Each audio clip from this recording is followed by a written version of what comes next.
This is what I like to call the what if Wodapalooza workout, meaning what if Wodapalooza made us go 150 wall balls and then 75 toes bar? Instead of breaking up however you want, what if you had to do wall balls first? How would you break it up? What's going on, everybody? Welcome back to some daily content. We're gonna watch me suffer through a workout, and today we are discussing what if. What if the Wodapalooza workout wasn't, hey, you can do it however you want. What if you had to do 150 wall balls into 75 toes to the bar? How would you break it up? What would you do? So I decided, instead of talking about it, how about I just do it? I mean, right? Makes sense. You guys can enjoy it, right? Gonna enjoy to watch me suffer? Gonna be awesome. All right, we are off in 3, 2, 1, getting it. So I don't have to discuss what we're doing because we already know what I'm doing. So I'm doing the concept of what if Wodapalooza made you do 150 and 75 without breaking it up? Like you couldn't do like 10 and then 7 for like 10 rounds or whatever. So when I actually did this workout, as previously mentioned, where I could break it up however I wanted, I did 5 rounds of 15 toes to bar and 30 wall balls, which I thought was a good plan personally, because I personally decided that I did not want to do a large set of toes to the bar and then have to get off and do a large set of wall balls. Like I didn't want to do that because I knew that was going to spike my heart rate. Like I know Andrew, who did it with me, or Andrew who did it, who works out with me, did like 45 toes to the bar and then came back for like 100 wall balls. Like, no. Just no. I wouldn't have been able to do that. And partially because like, I probably would have wasted a lot of time going from one implement to the next because you give so much effort at one. It was easy for me to do like, 75 wall ball, 15 toes bar and then grab the wall ball immediately because I wasn't that, I wasn't doing too much of one movement is what I'm trying to say. I wasn't like 30 wall balls is like not that much to really slow you down and tire you out, and 15 toes bar is kind of fine. But as soon as you're like do 45 toes the bar, I probably would have been gassed. Or if it was like do 100 wall balls, I probably would have been gassed, had to go back if I had to go back to the toes to bar. So anyways, I liked my plan of 5 rounds. A lot of people did some really different plans, which is kind of cool. It was a really cool workout because you could choose to do it however you wanted to.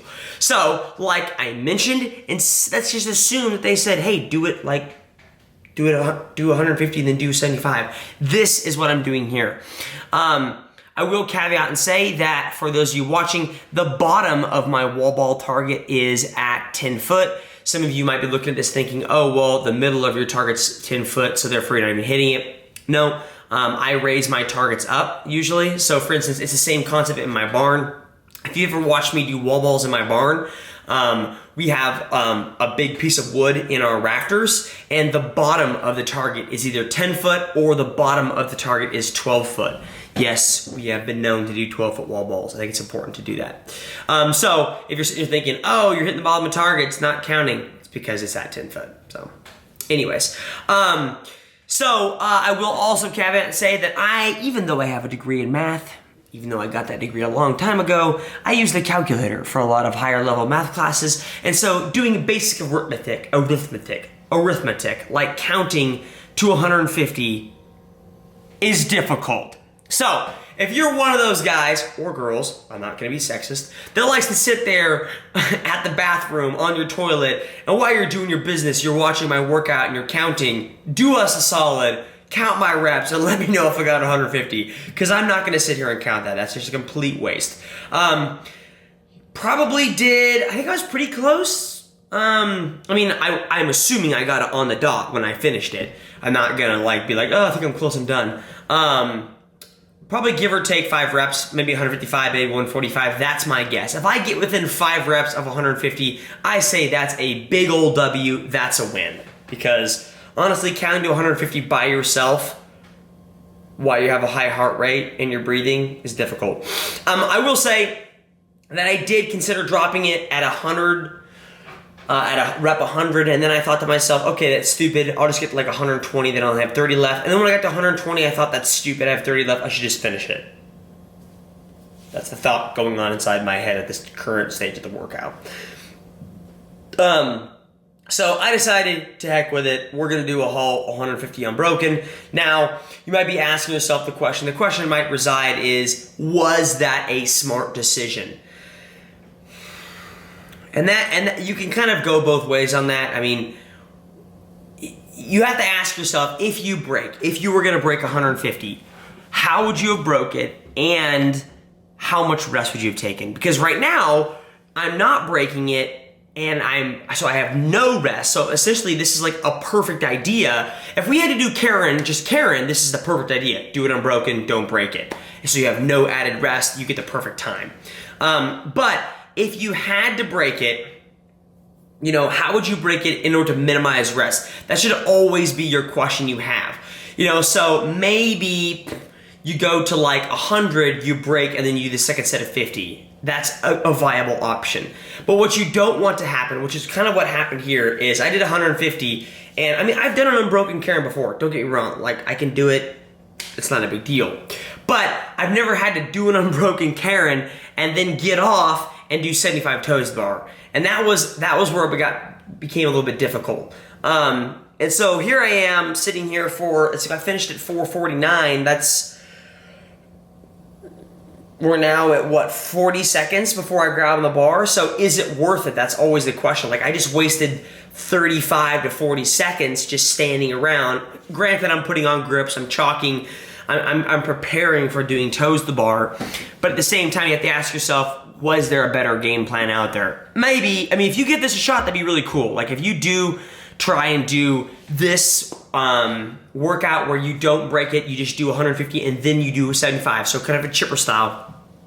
If you try it and you get a better score, or you try it and you minimize your rest, it's a better idea, let me know. Like, I'd be really curious to see, you know, if it's smarter to break your wall balls. I don't know how I broke my toes to the bar. I believe I did 20 my first set, and then it went downhill. I believe I did 20, and then I tried to do 10s, and then I fell apart. I went to 5s. And it wasn't because, you know, it wasn't even because of grip.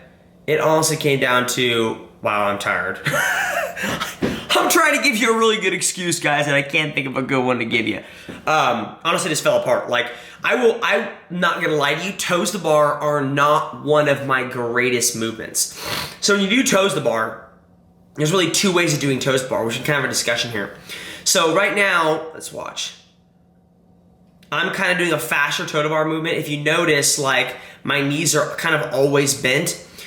The more efficient but slower way of doing it is where you do like a really big arch, where you arch and your legs are always straight. It's more of a gymnastics kick. And if you watch previous videos of me doing toes to bar in workouts, you'll actually see me rotate between the two of them. Because you should be able to rotate between like your knees are bent and you kick the bar really fast, which is a faster rep movement. Whereas you can switch between that and a really deep arch, more or less a gymnastics kick. When I did the actual workout, we did 5 rounds in 15 and 30, I actually broke it into all fast knee bent reps. I think near the end in my last set of 15 or second to last set of 15 also, I went to a more elongated, deeper arch kick because it saves your grip a little bit and it doesn't tax your midline as much. It's slower. It is for sure slower, but it's more efficient. It doesn't take as much energy per se.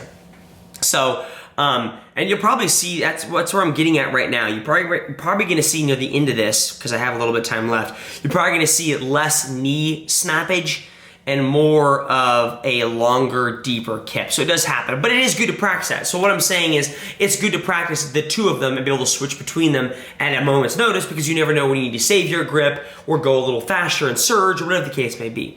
So we're getting to the end here. This should be my last couple sets on toes to bar. I wrote down on my board, my goal was at 8:30. That essentially gave me 5 minutes to do Karen with 3 minutes and 30 seconds to do 75 toes to bar. I was not able to do that. I believe I finished at an 8 something, high 8s. Right there, 8:51. Seriously. Well, I'm not sure that was harder or easier. Karen certainly sucked.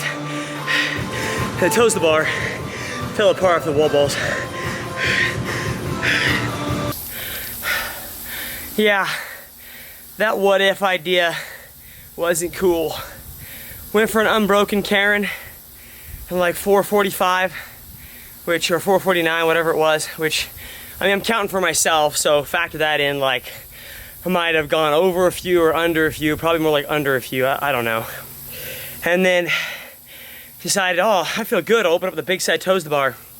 It's a bad idea. I think I hit 25 and then 10, and then I just hit 5s. I was just blown. Like, couldn't catch my breath after the wall balls.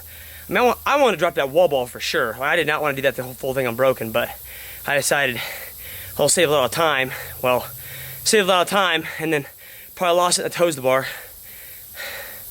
I'm thankful that we were allowed to break as much as we wanted in the Wodapalooza workout number 4 instead of having to do that concept.